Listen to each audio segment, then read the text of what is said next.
The O Cannabis Conference and Expo returns to Toronto June 1st through the 3rd, and there's still some good booth locations available. This exciting event is free for cannabis retailers and will feature Tommy Chong receiving a Lifetime Achievement Award at the O Cannabis Industry Awards. For more information about exhibiting or to register to attend, go to ocannabis.com. That's OCANNABIZ.com.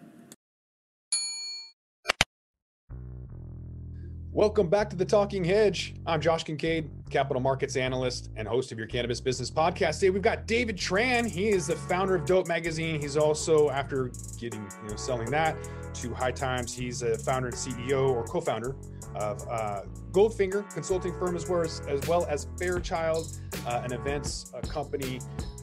So Dave, thanks for being on the Talking Hedge. How you doing, Josh? I'm good, man. Good to see you, brother. Absolutely. Yeah, good to see you in person. It's been a minute. For those who haven't heard of your existence, the Tranimal, can you kind of tell us about how you got into the industry, what you've been up to for the last, almost decade, and what you're doing?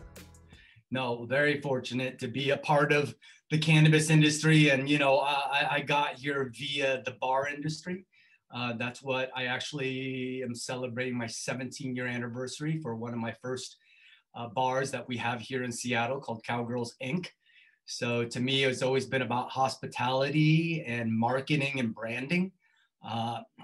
Just always loved building things from the ground up, and been very fortunate to be able to do that in the bar industry and then transition it into the cannabis industry.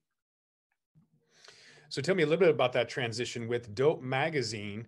You got in there, and how exactly did that formulate? How did you jump into a magazine company? Doesn't seem like something that's that easy to do, but you made it happen. Yeah, absolutely. Well, in 2011, I got the opportunity to start a medical retail store in Ballard. And, I was approached by a couple of gentlemen who later became my partners. And they started one of the first medical stores called Conscious Care. And so when I had the opportunity to jump in there, it was really eye-opening. We opened that in 2011. And immediately I knew that there wasn't enough education. And, as a marketer, I didn't have a lot of opportunities to market my business. And, that was really, to me, my core competencies at the time, building 4 bars. Where do I advertise? How do I get this out to the masses? And again, looking at my coffee table at my store, there was only like 2 options. And one was a small one about this big that you couldn't read. And, you could tell right away that, they were selling those ads for like $3,000. So, and people were utilizing because, again, there was no resources. So immediately, I picked the phone. I called my partner who actually was doing a magazine in the bar world. And we've been working together, and that was James Zachondi and Evan Carter. So us 5 very quickly had that aha moment, gave them a call. They understood what the vision was. And then very quickly, we put it together. We saw that Hemp Fest was coming in 30 days. And we said, you know what? We need to get this up and going. So immediately called up someone, got the first funding, and, again, blind faith, how can I explain it to them? It's just like, we're going to do a cannabis magazine. Has it been done before? Never, but we are excited about it. And I think that's the awesome part about building trust within, your network, so that when that does happen, you're easily able to pull that off. And in 30 days, we pulled together some resources and ended up getting the mayor at the time who was going to speak at Hemp Fest. And he was one of the first mayors in the whole country to be able to step out in public and be able to do that. And so we got the magazine out, and the rest was history, and I think we got a little bit of publicity because, there was a mayor in front of a magazine called Dope. And I think a lot of people utilize that in a negative way, but as they say, sometimes a little bit of that negative publicity gave us a nice little head start. Absolutely. So you got into it very early on. There was a lot of interesting things You know, even though High Times has been around for a while, it's kind of they were really writing about how to grow. You guys were one of the first to really touch on the culture of it, and you brought in the masses like quicker and faster than a lot of other companies could have done, including High Times. Took them a lot longer to get the following you guys did. A lot of that culture had to do with events.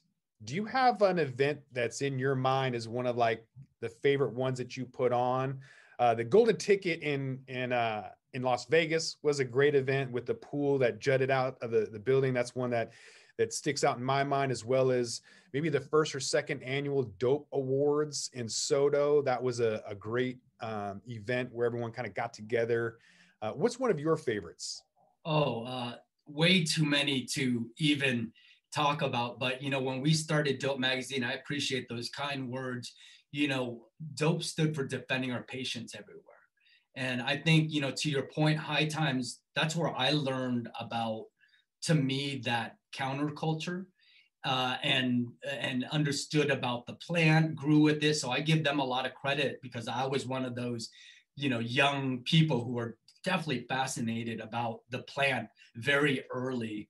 And that really drove everything I did. But when we started Dope, we realized that the patients and the medicinal aspects of it was very important to us. So I think for us, we thought that was a more palatable conversation as we started talking about the masses. And to us, it was really about being really lucky in timing about where legalization was coming, and the conversation started coming, and more people wanted to have that conversation, but they were more willing to have that conversation. I think all of us were always in the backgrounds, always in the shadows, not talking about it, in fear of persecution or anything, or fear of, to me, ridiculation, or all those things that we were all afraid of.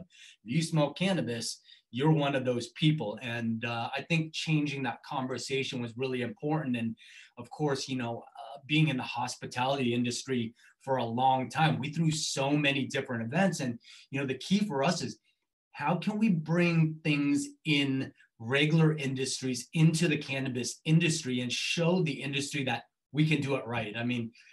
Events back in the day were more private, like sessions, and it was very more counterculture. But in order to kind of bring, this industry more into the credible side, and we wanted to start throwing these events, which were very difficult because, number one, it was about compliance.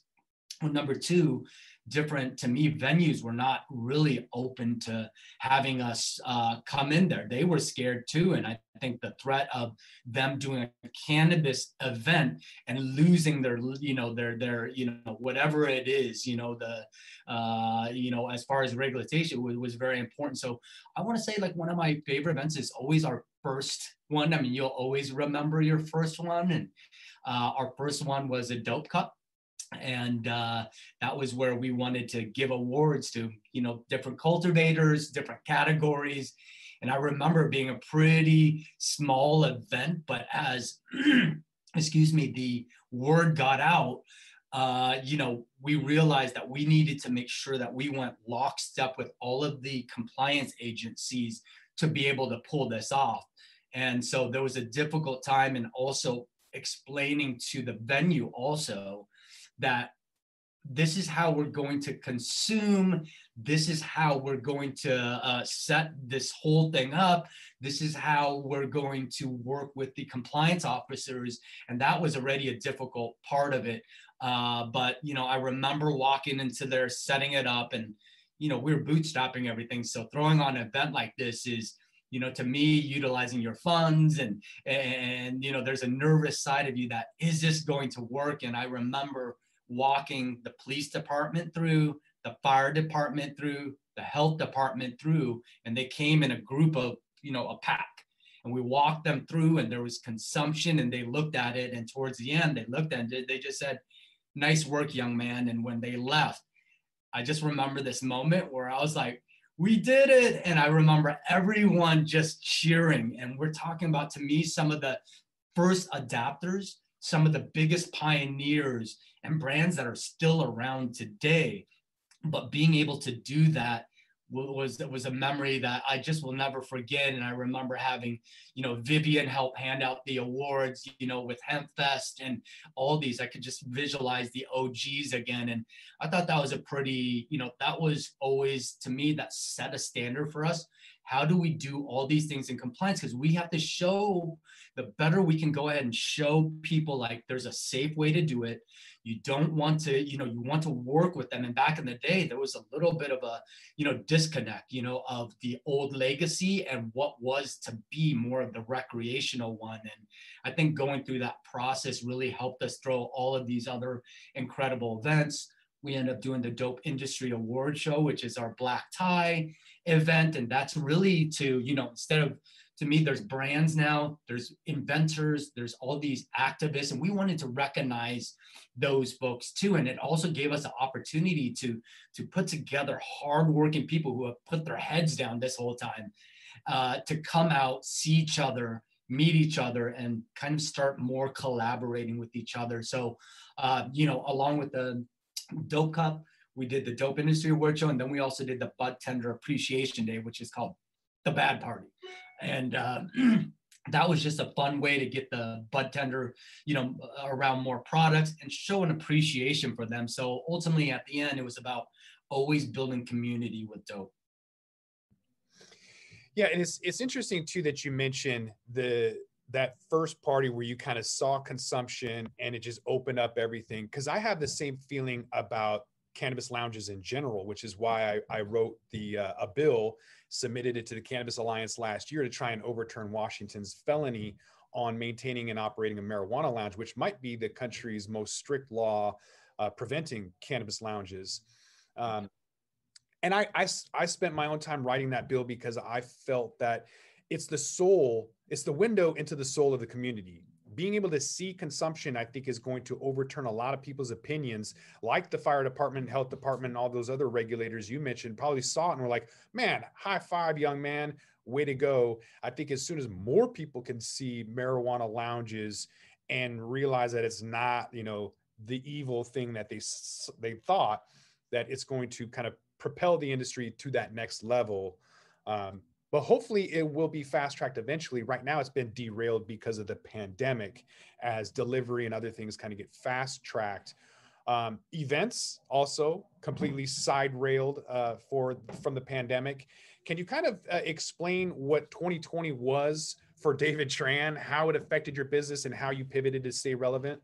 Yeah, absolutely. And, to your point of consumption lounges, a couple of years ago, we were sitting down with Pete Holmes, and I think there's, he overwhelmingly supports it. Here you are legalizing cannabis, but you're not giving anybody a place to consume it safely.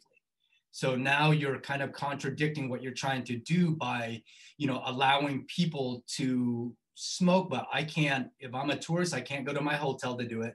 In fact, I can't stand outside and do it.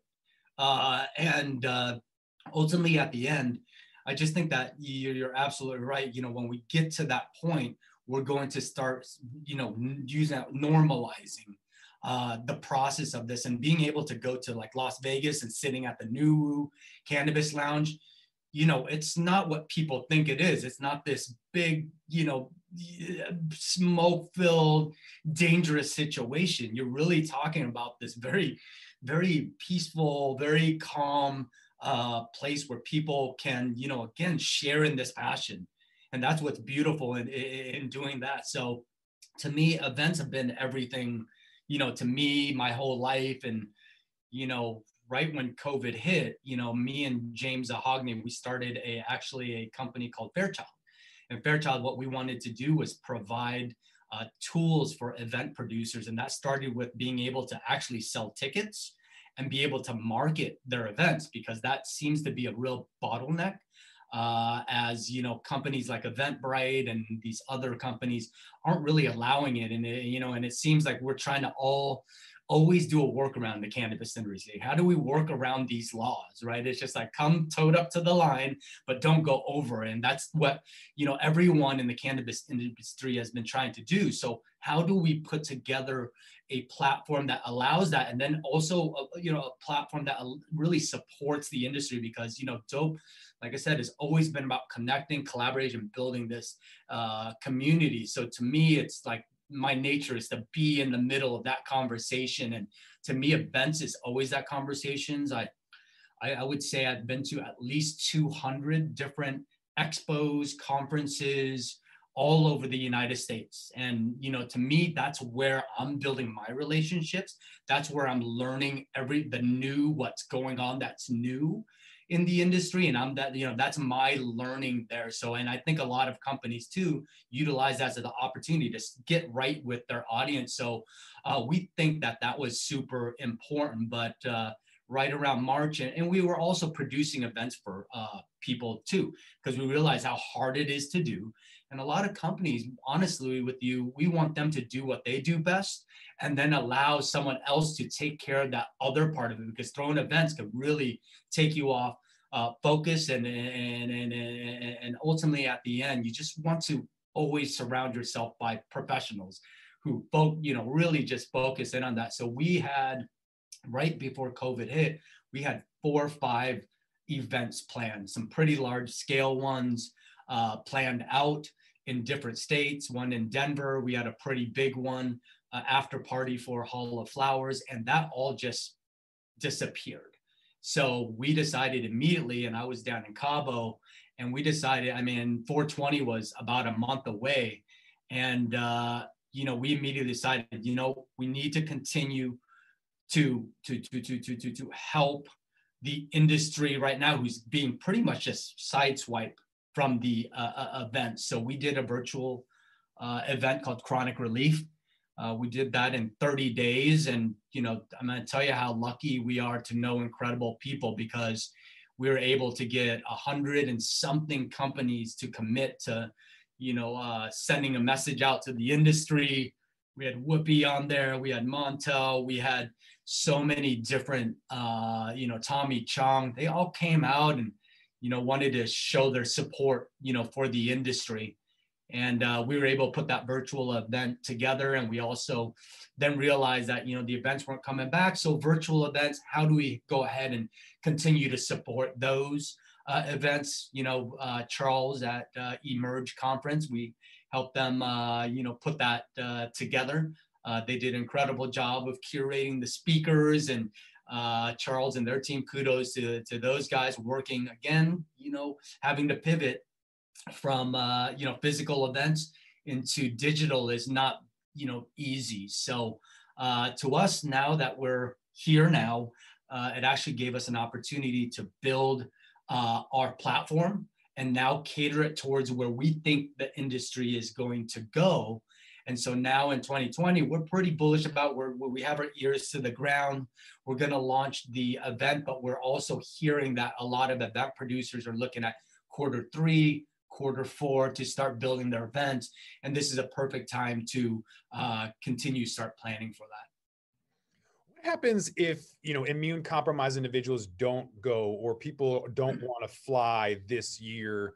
How are you going to bring it back? And I guess I'm asking, how is the industry going to bring it back? How are we going to get back to 30,000 people at MJ BizCon? Is it going to be virtual reality? Is it going to be the Oculus headset? I'm asking all of these industry folks if virtual reality hardware, software is the bridge between being there in person and not. Like, how do you really make it so that you're there? Because these virtual events just aren't doing it. Yeah, it's very difficult. Excuse me, I don't think you can ever replace human connection and human transactions at all. So I think that there's going to be a little bit of both, right? I also know that going to events and setting events could be very expensive too, to a company, and a serious commitment. So I think there's going to be a balance. And I think, also that it's going to change the way we set up the way we do events. different protocols that we're all going to take in order to maintain the safety of it. Are we all going to continue to share joints like we did, in between? Those are real questions that we have to, really ask ourselves. So I think we're cautiously optimistic about getting back there, but I know now that there's going to have to be a little bit of a, depending on what you're trying to do, there's going to be a, mix of it. I see virtual events happening, and I see in some instances it works out for certain sectors of our industry. And some people just want to get out.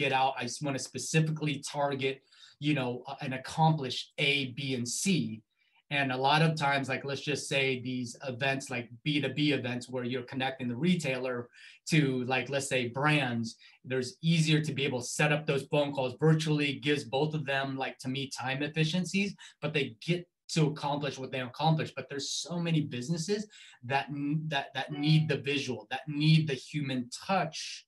And I believe that, that's still going to be very needed. But I think now you're going to have to ask yourself, look at each company and go, what's my strategy? What is my, ultimate goal there? Is it brand awareness? Is it straight, being able to connect to, a certain demographics? And so I think that that's going to continue to change. And I mean, I'm 45 and the technology is, like, seriously coming so fast that it's hard to keep up. One day it's Instagram, the next day it's TikTok, the next day it's Clubhouse. And it's hard to keep up with these things. But I think as long as you look at those platforms and understand what you're trying to do, you'll be able to focus in on what you feel is going to be the best route for you. Yeah, it's been a hard year, and there's been a lot of people that have had to kind of be creative, myself included. So my consulting business relied on these events to meet new people and drum up new business. And so as that's kind of weaned off a little bit, I've had to pivot myself. So taking on maybe new clients that I wouldn't otherwise think about, like the C3, an innovative tech company that we're licensing a trading algorithm to investors to take advantage of the market. So yes. There are opportunities that I wouldn't have been able to take on had there not been a pandemic, right? So I think if you're able to take advantage of those opportunities when they come, you're going to be in a much better spot. I know I feel like it was a nightmare for me, but now it's a blessing.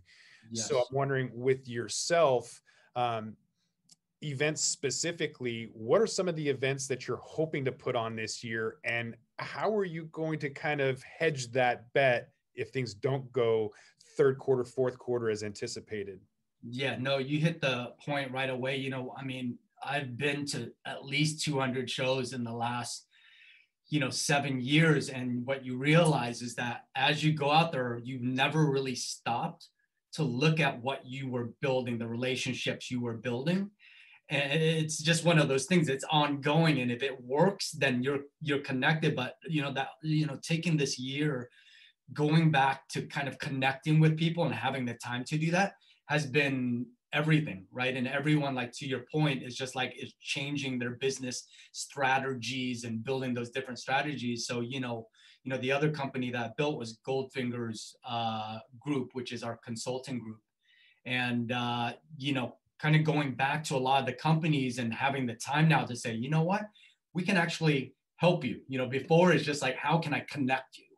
And now the consulting company arm is just like, how can I actually help you accomplish your goals? And so now we've built different projects. We have a project in Colorado that we took from, pretty much zero to, growing. And that's why I have my Agrify shirt on right now. They just went public a few days ago, raised $54 million. But, we're utilizing their technology down in Colorado so that we can, kind of answer that, really that question. How can we build consistency? How can multi-state operators do the same thing over and over consistently? And I think that is one of the keys to, answering, our question on how we're going to approach this global cannabis market.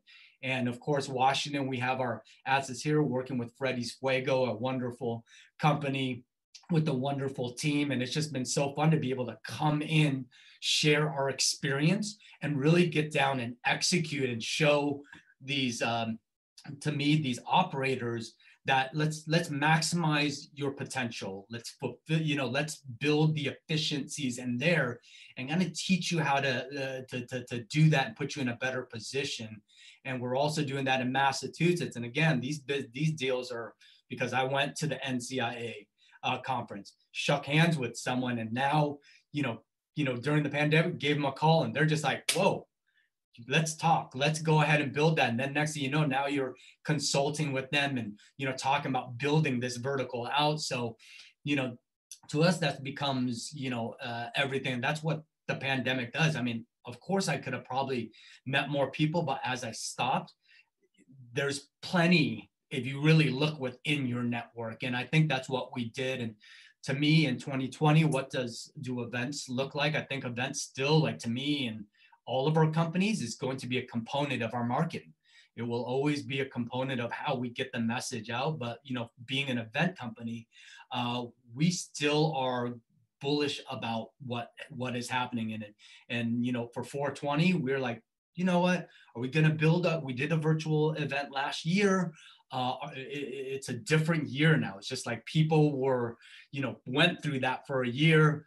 Are people going to pay attention to that this year? And so we decided, you know what, we're going to go ahead and roll the dice. This is kind of breaking news right now, I suppose, but we're going to probably build a golf tournament here in Washington. We feel like golf is, an activity that I think right now is, already, allowed in a limited capacity. And, I know you're a golfer, I'm a golfer. And, part of this is a selfish reason, because I'd love to do that. But at the same time too, we don't want to miss out on the opportunity to bring everybody together. We've been doing that for the last 10 years, on 420. And I think the cool part, to your point, is that now we could bring in those, to me, digital components of that. How can we interview people, utilize digital assets to go ahead and take a tournament that's a physical event, but also making it a little more national by virtue of, technology also. And I think that's important. We want to also show, the sponsors and all those good value also. Not only are they going to be around some of the most, influential people in Washington, we're also going to send their message out into a larger audience. And I think, to your point, what's that combination of that? And, we're going to have to see how that goes. We hedged the bet by, making sure that it's an outdoor event. We know that's, pretty much in Washington, at least, allowed. And, we're going to be working with a lot of event producers, with our platform, Farechild, as they become, integrated more into our program. And, whether you're a free event or whether you're an event that's selling tickets, we want to invite all of those event producers in. And hopefully we're doing the right job by giving them the tools, whether you're looking for sponsorship, whether you're looking for venues, whether you're looking for marketing. Those are type of things that we want to build on a turnkey way. What does your crystal ball say about future states? Because I know that there's some golf tournaments that are going to be popping up in Colorado and Arizona for the same reason, because it's cannabis and events. That's kind of the only way you can do it is to have these golfing events. And so that kind of reminded me of that. But I'm curious about what states you think might come on board after in November, we had like South Dakota and Arizona, New Jersey. I think Missouri went medical. There was another state I'm missing. I think Kentucky's going to go legal soon because they have the most underfunded pension plan. I know Vermont said that they're broke, and they weren't even talking about kids with epilepsy. They're just saying we need the money. And then New York's got FOMO from New Jersey. So a lot of things have been happening with the House and the Senate and the presidency going Democratic, which is in favor of cannabis. And I'm just curious about where you think the industry is going, any future events or consulting in any new states.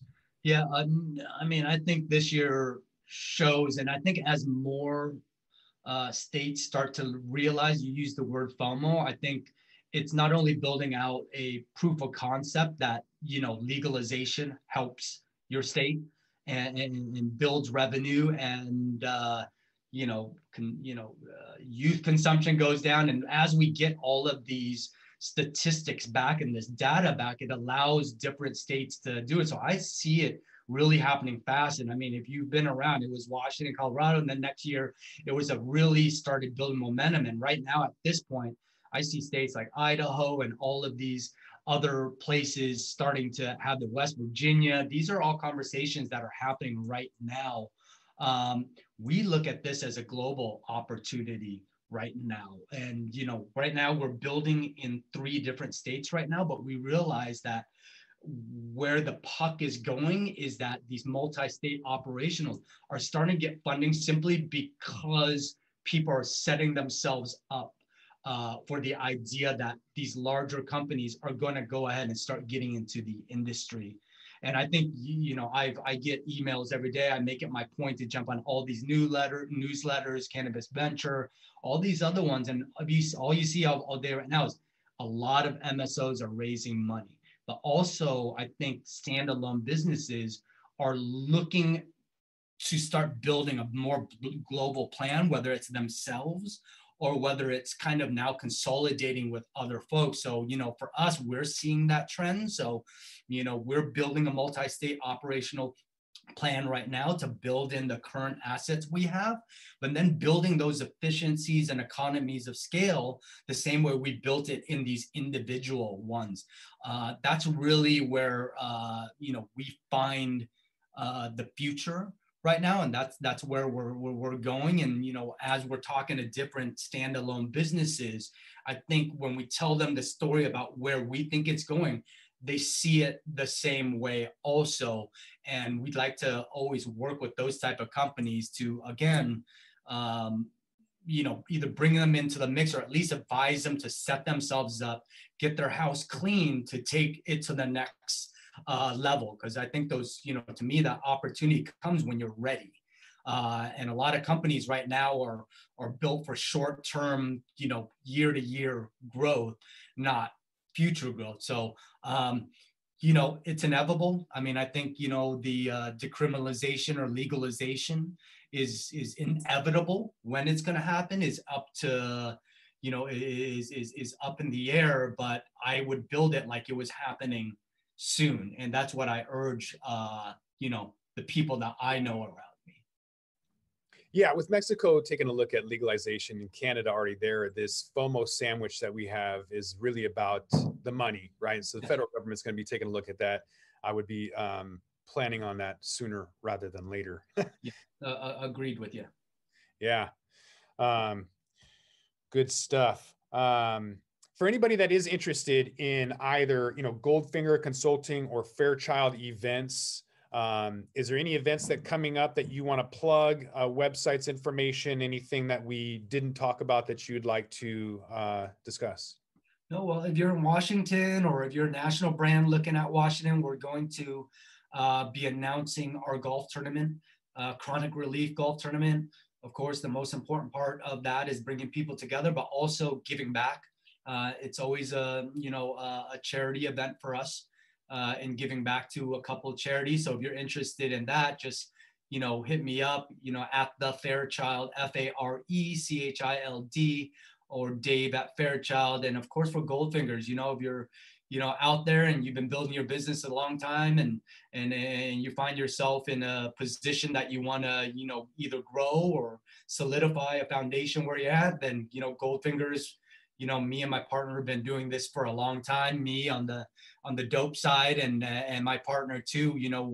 Built a vertical down in California that was doing about $100 million in revenue. So he understands, to me, the complete vertical chain and also the game plan for a multi-state strategy also. So I think for us, we're always open to talking to any of those businesses and that's where you'll find me. And of course, on the Instagram, it's the Tranimal Chronicles.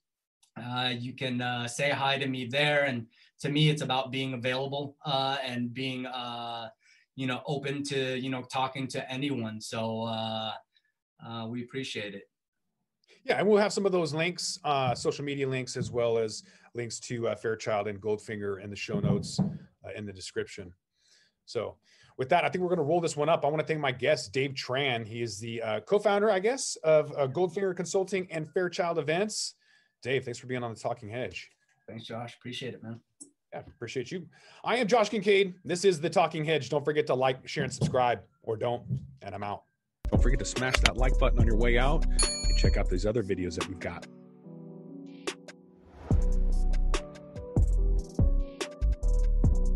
Hi, y'all. I'm Jo, host of Casually Baked, the podcast.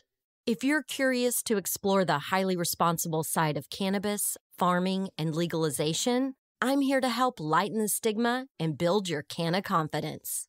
Download episodes now of Casually Baked, the podcast, wherever you listen to podcasts. And journey with me through the evolving cannabis culture and discover how and why people like you are adding cannabis to their wellness toolkit. It's time to get casually baked.